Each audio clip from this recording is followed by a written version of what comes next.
भगवान नजर नहीं आते लेकिन उनकी कृपा नजर आती है। पता है ये मैं क्यों बोल रही हूँ? आज 27 मार्च है, रामनवमी और हिंदू नव वर्ष जो अभी प्रारंभ हुआ है उसके लिए हमने भंडारा आयोजित किया था। लेकिन आपको तो पता है भारत में गैस की कैसी समस्या चल रही है और अब तो दिल्ली में कुछ दिन से पानी की समस्या भी चल रही है। तो हमारे साथ क्या क्या रोचक घटनाएं हुई मैं वो आपको बताती हूँ, और कैसे आज का भंडारा संपन्न हो पाया है वो उसी की कृपा से संभव है। हमने लगभग 15 दिन पहले जो हलवाई भैया है उनको कही थी कि हमारे यहाँ पे भंडारा है, आप अरेंजमेंट कर लेना। उन्होंने कहा हमारे यहाँ तो व्यवस्था नहीं है, और भी किसी से बात करी, उन्होंने भी साफ मना कर दिया। अब बात ये हुई कि वो हमें जो है लगभग 20-21 तारीख में बता देंगे, अगर संभव हो पाया तो हमने भी यही सोचा था कि चलो नहीं हो पाएगा तो कोई बात नहीं, हम प्रसाद वैसे बांट देंगे, फल इत्यादि बांट देंगे।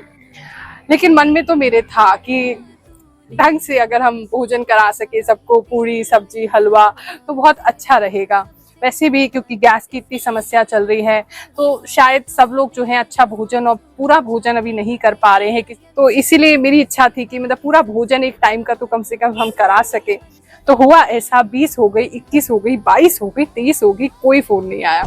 अब तो मैंने सोचा कि शायद संभव नहीं हो पा रहा है, लेकिन फिर लास्ट में 24 तारीख को उनका खुद से फोन आया। उन्होंने कहा गैस की व्यवस्था हो गई है, पता नहीं कैसे हुई है पर हो गई है, और हम आपका भंडारा जो है वो कर देंगे।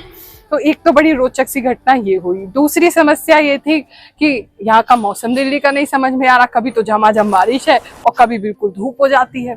और वैसे जब से मैं साउथ इंडिया से आई हूँ काली हो गई हूँ, है ना, सारे हाथ पैर मेरे काले हो गए हैं क्योंकि टैनिंग जो है वो मुझे बहुत जल्दी हो जाती है। अब मुझे समझ नहीं आ रहा था आज का मौसम होगा तो कैसा होगा। ये भी भगवान की कृपा रही, आज मौसम बड़ा सुहाना है। सुबह से मतलब बादल आ रहे हैं, धूप नहीं है, लेकिन बारिश भी बहुत हल्की रिमझिम सी हुई, वो तो मुझे बहुत पसंद भी है। आज जो भगवान की कृपा से और आप लोगों के सहयोग से, जो लोग भी गुरुमा फाउंडेशन से जुड़े हैं, जो हमारे शिष्य हैं, जो योगदान भेजते हैं, आप सभी के सहयोग से हमने भंडारे का आयोजन किया है और भरपेट 400-500 लोगों को जो है हमने भोजन कराया है।